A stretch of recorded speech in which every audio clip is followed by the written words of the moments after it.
In a world full of rush, pause for a drink. Pure, clear, and fresh. Let your mind think. In every sip of 1 and 8 alkaline, you'll find a taste so pure, refreshes the mind. With a 9.5 pH, it's balanced just right. Electrolytes to keep you bright.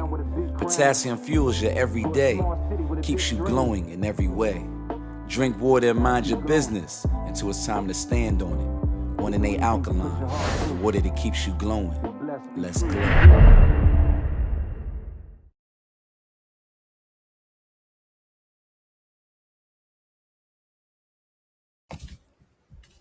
What it is, what it is, what it is, what's going on. It is another Saturday morning, and we are live from the Resource Center.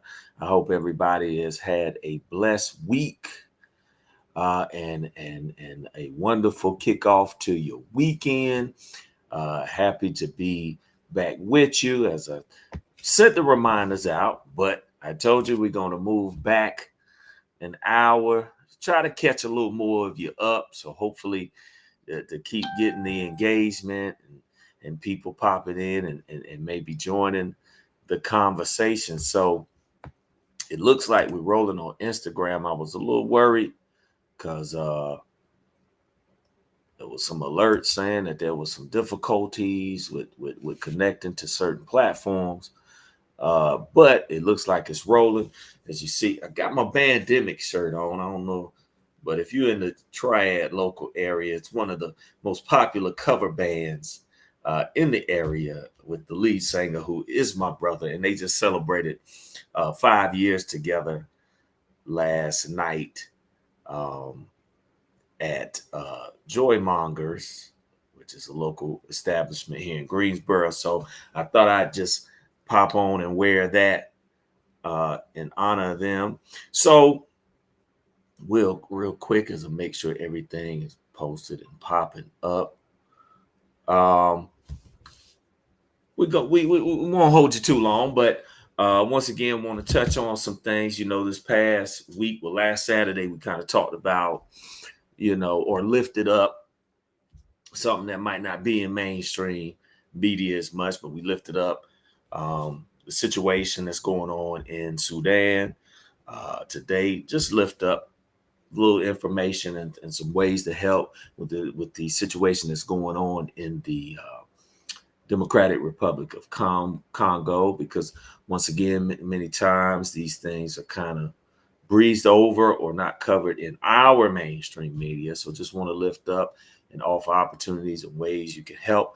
I'm going to lift up first, when we get started, I'm going to lift up a couple of community events that are going on this month. This is the month of Juneteenth that we'll be celebrating in a couple weeks. So there's several events going on that I want to lift up, and one that's going on today that I'm gonna try to pop on live for a little minute to share with everybody. If you follow me on social media, Facebook, Instagram, we'll try to pop up live from. So I'll share that in a minute. And now that we're in a new month, right? We got a new book. So, before we sign off, we'll talk about what are you reading, and we'll display our book for the month and share that with you. And hopefully it inspire you. Go out, check it out. I'll just give a little brief introduction of it. And then want to kind of just recap a little bit of what went on this week. So looks like we got some folks coming in. Peace to everybody on Instagram. Join us. I appreciate you. Thank you. I ain't got my bracelets. I feel naked. But peace to everybody joining on Facebook and YouTube. So with that, let's get ready to rock.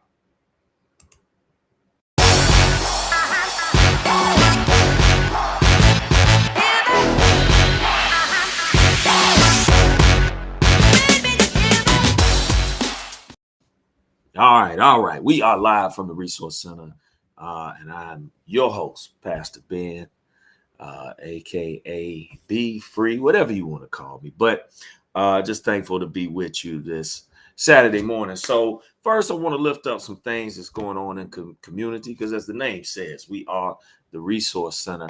So trying some new things. So bear with me. You know, in my season years, trying to get a hold on this technology. There we go. I think we can see that.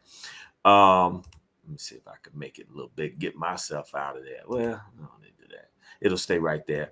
But going on today, this afternoon from 12 to 4, if you're in the Greensboro community, you're checking us out, come by Peeler Recreation Center for the annual Culture Fest, the Intergenerational Friends and Culture Fest. As you see from the flyer right there, it's going to be live music, food tastings, community fashion show, dancing, and more.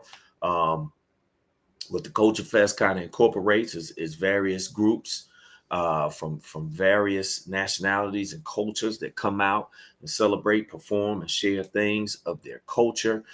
There's a food tasting of several international dishes or cultural dishes from various cultures around our world that you can sample.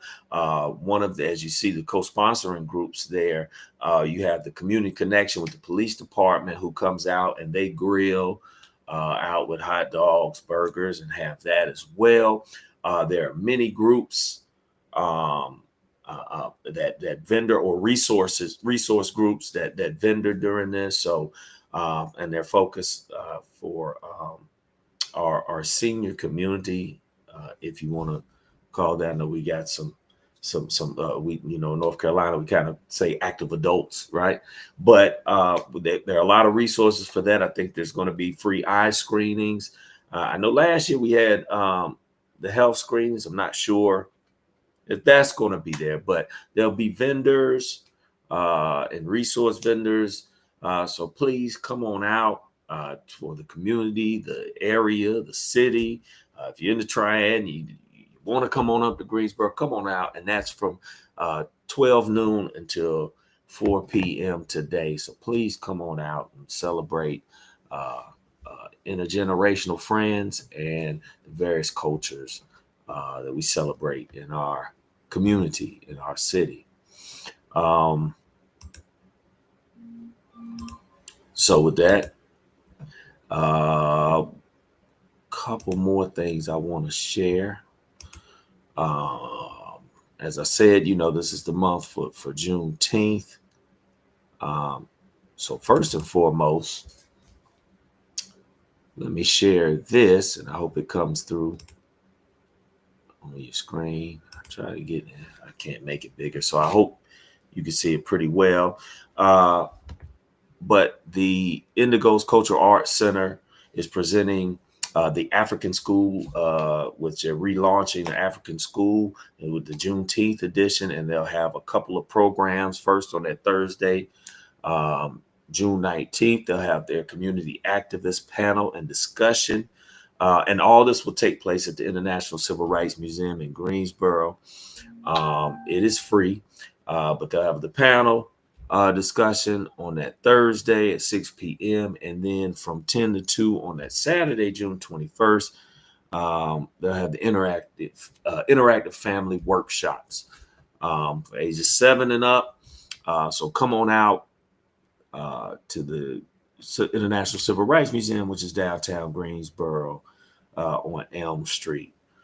So that is June 19th and Thursday, and then Saturday, June 21st. All right. And then one more thing I want to share, and then we'll kind of get into it. Also happening on the Thursday on Juneteenth, June 19th. And I'm going to try to be there to the beginning. I'm actually leaving that day for a conference, but we'll try to stop by the start of it before I have to jump on the road. Let me get this up. And that is the Triad Black Farmers Juneteenth Farmers Market. And that will be on that Thursday, June 19th from 10 a.m. to 4 p.m. at the Hayes Taylor YMCA, 2630 North Florida Street. They're going to have farmers, live performances, vendors, food truck, live music. So if you're in the Greensboro area, the Triad area, come on out that Thursday, June 19th, from 10 to 4 to the Triad Black Farmers Market. And so that's going to be a pretty big event. So a lot of stuff going on, and there's many other things that we'll try to post and lift up coming into that that week, and we'll be posting. So, but if you got any events or things you want to lift up for that, please let me know. Send us an email, or reach out on social media. Reach out on IG. You see it running across the screen. So you can email us at the RCB store at Gmail, the Resource Center Bookstore on Facebook, and on IG, the RCB store. So please reach out, connect with us.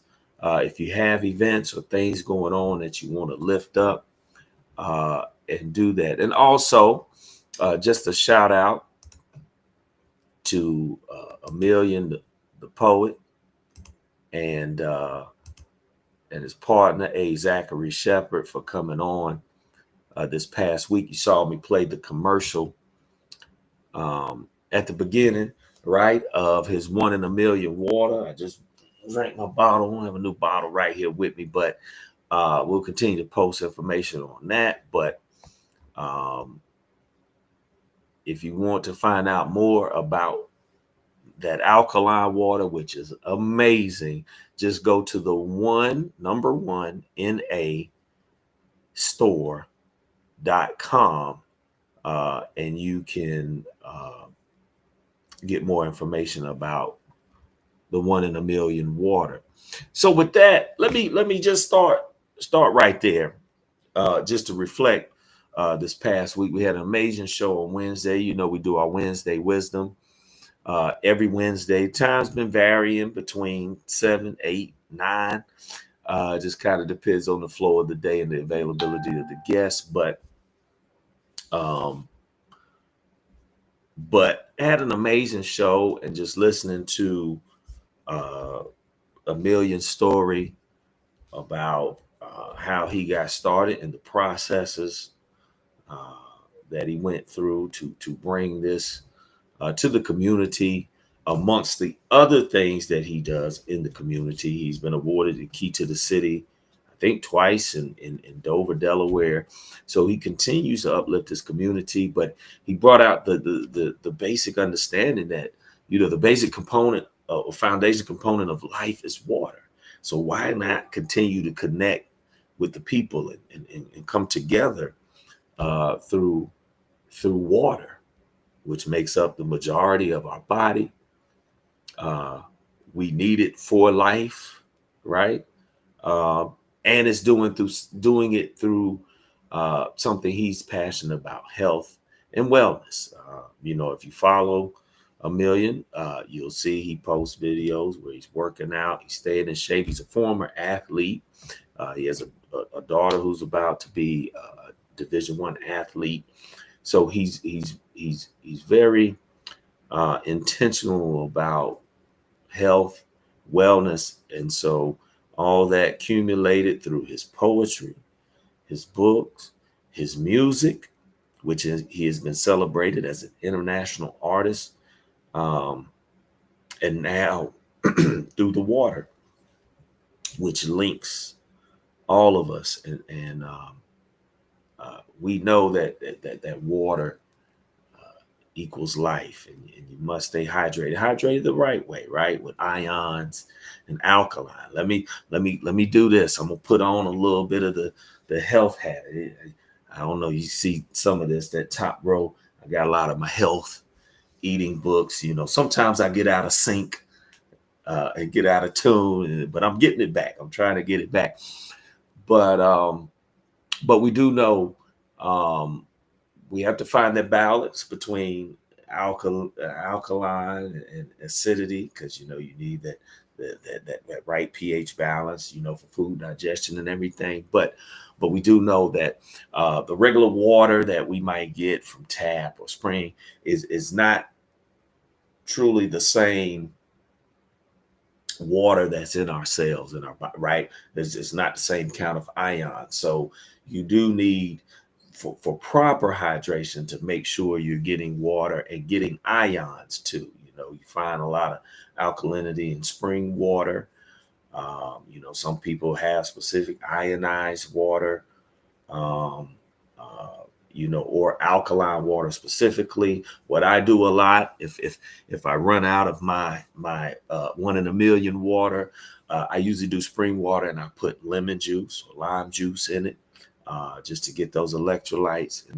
And one of the best waters that I drink for hydration is coconut water. I most of the time prefer Harmless Harvest. You can get it at most stores. But coconut water is good for hydration, especially if you're fighting off, something nagging, virus or cold. I know coconut water is very good in helping the immune system and the cells to fight off stuff, and it's good for bringing fevers down as well. So, proper hydration, but make sure we have that balance, because you do need some acidity in that gut to digest food and stuff. You want to be about at a 7.2 or whatever. But I'm not gonna get deep into that, because y'all gonna be like, what is Ben talking about? But nevertheless, it was great discussion, and he had his partner A. Zachary Shepard on, who I grew up with, who we called Boo, and he spoke to another project that they're focused on, and they had just come back from this area, which is Anejo in Togo. And they were able to go there and visit communities and people and groups, and they started an org, which is called KinderCare in Anejo. And let me I'm gonna put up both those things and run that at the bottom while I'm talking about it. Sorry about that, but A. Zachary has started a foundation. They're in the process of just trying to collect donations financially to send over there to help get supplies over there, eventually building more programs over there to work with children. Kinder, we know, means child, and care. So he's working with a sister who he met in Germany, who's from the area. So they're trying to do more to bring more resources and things over there for the youth and the children. So as you see, the website is KinderCare in Anejo. Go and just leave your email so they can contact you and show you the ways to donate, because I'm trying to get back connected and try to walk the walk and walk the talk, or talk the walk, whatever. I don't even know. But it was just beautiful conversation and lifting up, those conditions and how it grew them in their path, in their journey towards just building community, right? Building connection. So it's beautiful. You can go back to the YouTube page and check out that video from our Wednesday Wisdom from June 4th. All right, so check out that interview. It was a great interview. So moving forth, just want to bring some light, and I won't go into depth in the politics behind it, but just want to bring it to the light of the people, and that is what's going on in the Democratic Republic of Congo. And in this, we've seen, I don't want to speak falsely, but I believe it on the international goal, it's been considered a genocide of somewhat, a serious crisis, right? We look at the DRC, and right now, as of since January, they said the totals of just those displaced within the country has reached about 7.3 million, and about 86,000 have had to flee to neighboring countries, and the majority have gone to Burundi. But it is a major crisis. Violations of human rights and gender-based violence, and the levels of humanitarian need continue to grow because they bomb many schools, many safe places, as well as many refugee sites. So it is growing, and they had almost 1 million people just in the last year in 2024 that had to flee from violence and attacks. So this is a serious issue that we need to lift up. And they're saying, I know the UN, their UN Refugee Agency has said that more than 27 million people are in need of help because of food insecurity, epidemics, climate impacts that have taken place over the last year. So there are some things that I know the UN is trying to do and put in place to help these many refugees. I know I think the U.S. has become a mediator in trying to have some talks between the government of the DRC and Rwanda, who has been backing the rebel group that has risen up in the DRC. So please just share out. I won't go too far in depth, but there are agencies like Action Against Hunger that's sending food to the Congo. Let me see if I can pull it up. Excuse my age. I'm trying to get this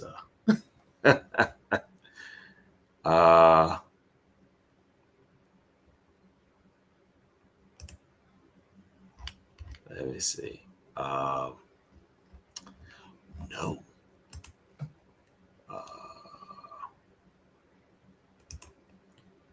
Let's see if I can do.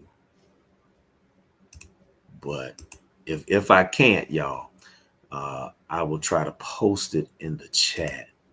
But hopefully, there we go.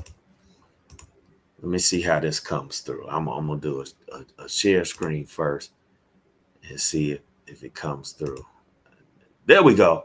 Looks like we're on it. We're on it. So, and I'll post these in the chat, in the link. But here are some of the groups, and I'm gonna try to upload it on our social media pages. But here are some of the places you can go to.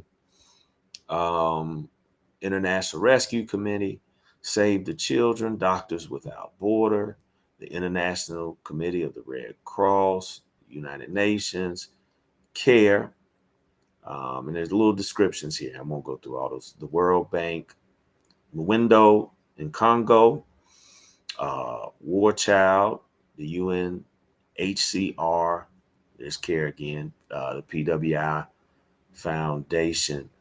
These are just a few that are helping, but please do your research. I mean, it's not limited to that. This is just something briefly I picked up. But please, we do want to lift up these hardships that are going on around the world and truly impacting people. So want to shout out a couple people. I see my brother Will Mackey McKee tuning in on IG, and it looks like brother Hooker from Digging in the Crates podcast. Shout out to y'all. Hip hop is forever.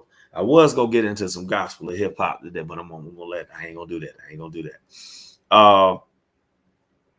But once again, reach out, comment. Like I say, I'm gonna put that information in the chat. Get it up. But yeah, so please lift it up in your communities and your family and your networks. Share out, because not to say that any crisis is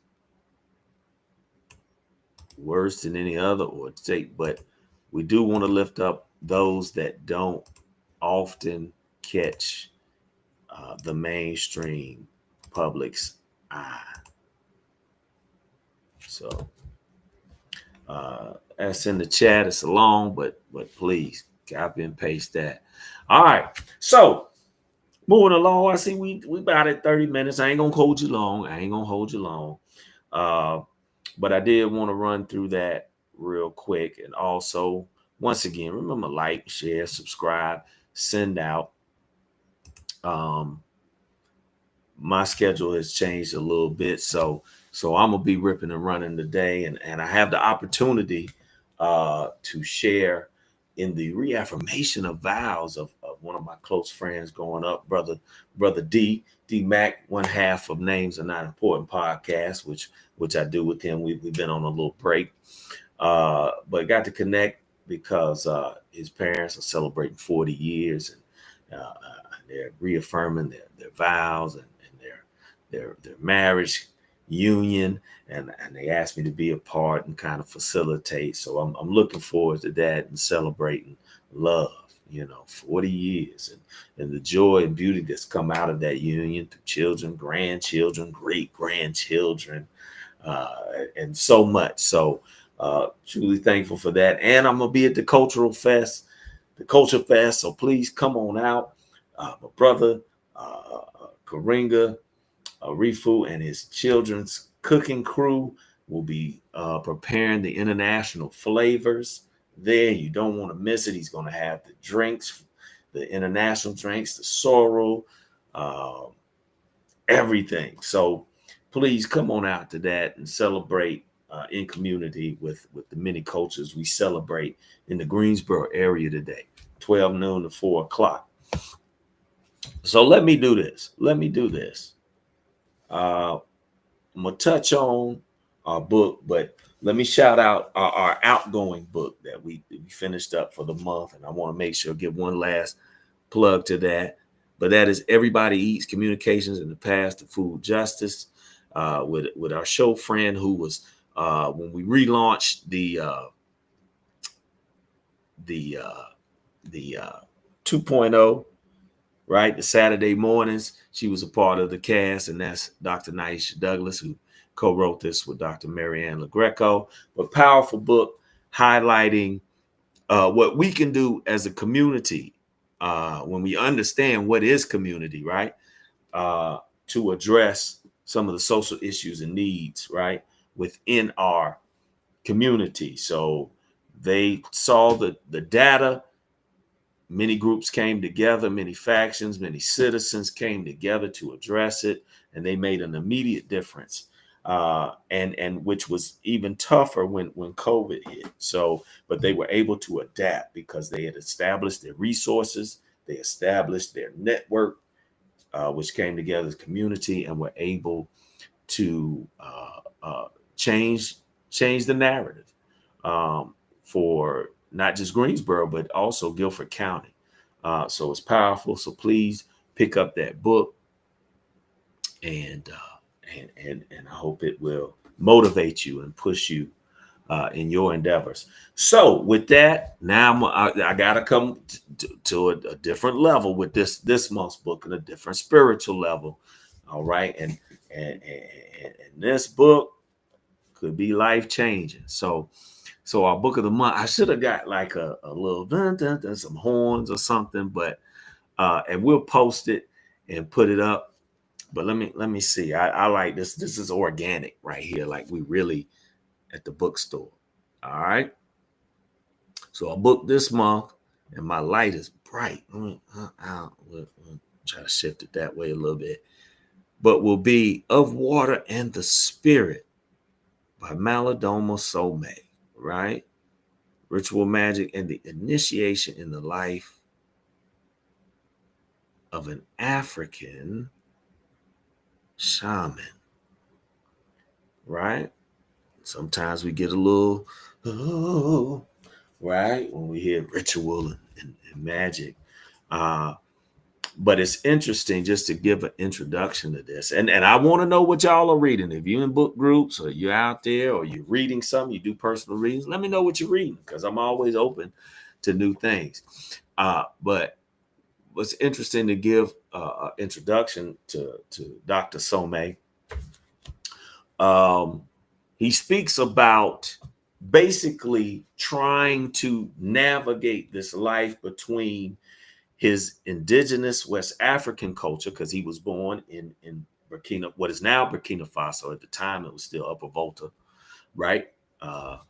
But during his life, we saw the independence and the renaming to Burkina Faso, which is very interesting because we lifted up and everything that the brother Ibrahim Traore is doing over there. And I saw where he just gifted farmers with equipment and stuff. So they're really doing for self and building a strong infrastructure there now.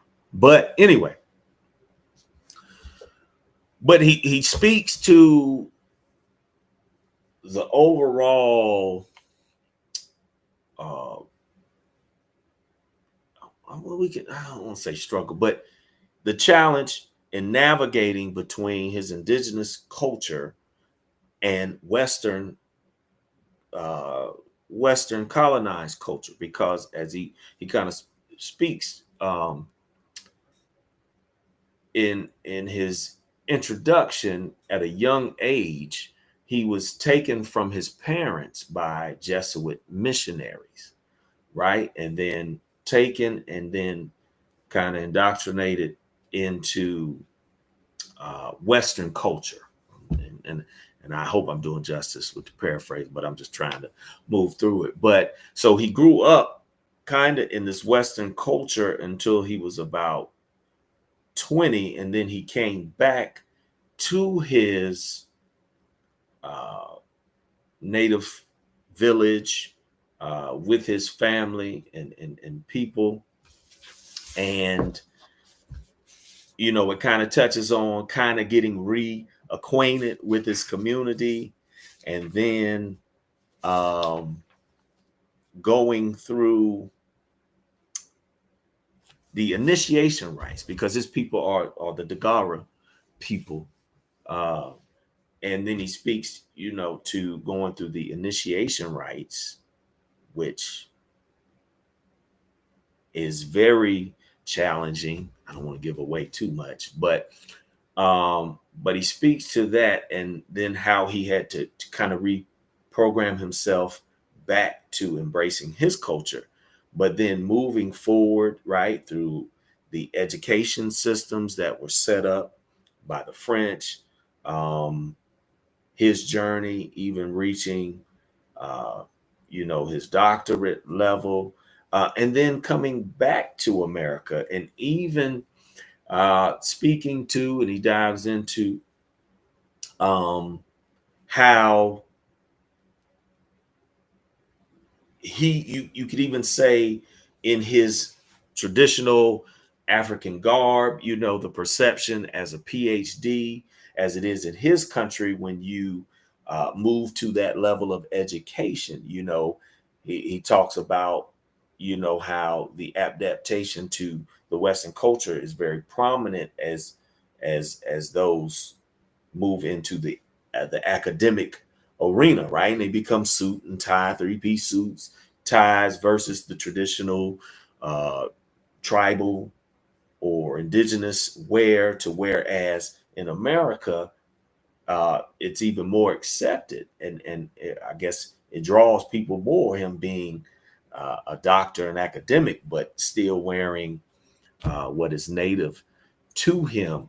But he kind of speaks about how he had to, number one, go back to his people and kind of cleanse the westernized thought, indoctrination, um, just to get back to his spiritual understanding of life. And then he speaks then of how he's taken that, what he's learned through his initiation and his spiritual life, to speak to many groups in the Americas, and share that initiation story so that it can help lift them up or transform them. And he kind of speaks to how it was very uplifting for many, and he didn't realize kind of the power of sharing this, or it kind of took him aback because he didn't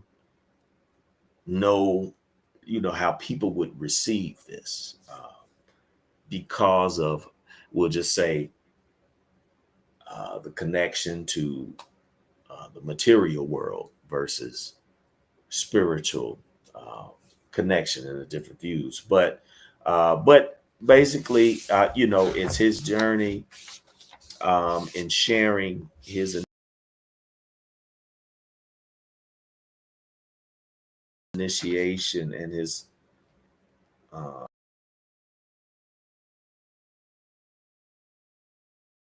so powerful book. Is I think myself and brother Arifu talking about this. I said, yeah, I need to dive into that, and just you look at it, because often, and you know, we'll be honest, I'm a pastor in a denomination that came out of the Anglican traditions, and it was sort of a revival, right? It's Methodism, um, but um, you know, we do understand that many times um, certain cultures or certain cultural expressions, right, that were kind of formed, were kind of shunned to native peoples. And you know, when we look at everything with the transatlantic slave trade and the colonization of these places, many of those cultural expressions were suppressed or maybe deemed demonic and everything. And he kind of speaks to the tolerance also uh, of people's expressions of their religion, spirituality, right? Which I think is of high importance, right? Because, you know, oftentimes, especially in our society of binary choices, you got to be either this or that, or you got to do it this way, or it's not, right? Um, he speaks to the tolerance that's needed, right? So peoples can come together um, and live out their spirituality how they need. But you know, oftentimes that can stand in opposition. Um, so he kind of touches on that in sharing his story. But I'm excited about this book, and we'll share some portions as we read it. You know, I may lift. You know, I will. I like to lift up some key things that stood out that may help. You know, um, But please check it out, Of Water and the Spirit. Malidoma Somé, Ritual Magic and the Initiation in the Life of an African Shaman. All right, Malidoma Patrice Somé, doctor. All right. So with that, I'm gonna get ready to wrap it up, but I do want to say once again, make sure you like, share, subscribe. Wednesdays, we do the Wednesday wisdom, so please look out for those. Once again, shout out to everybody joining us, Instagram, Facebook, YouTube. Please reach out to us. Let us know something. Shout out. I'm thankful y'all are in the building. Shout out to Brother Will Mackey McKee for sharing more information in the chat from the International Rescue Committee. So please let me pop that up. Shout out.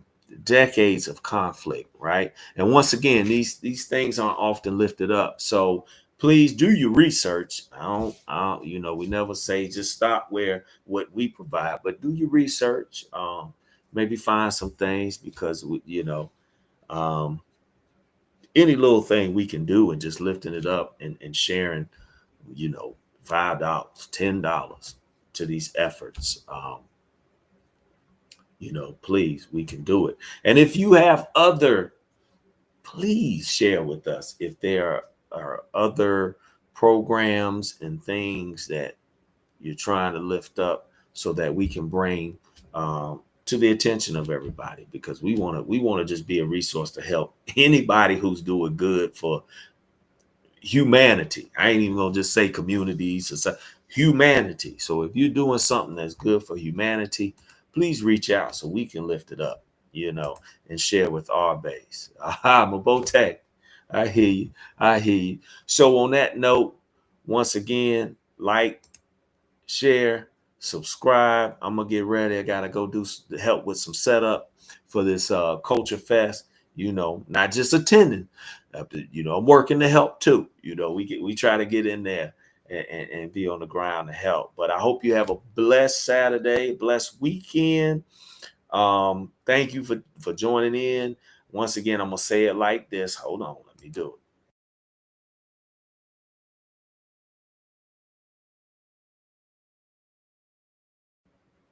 it. And on that note, we're gonna see you on Wednesday.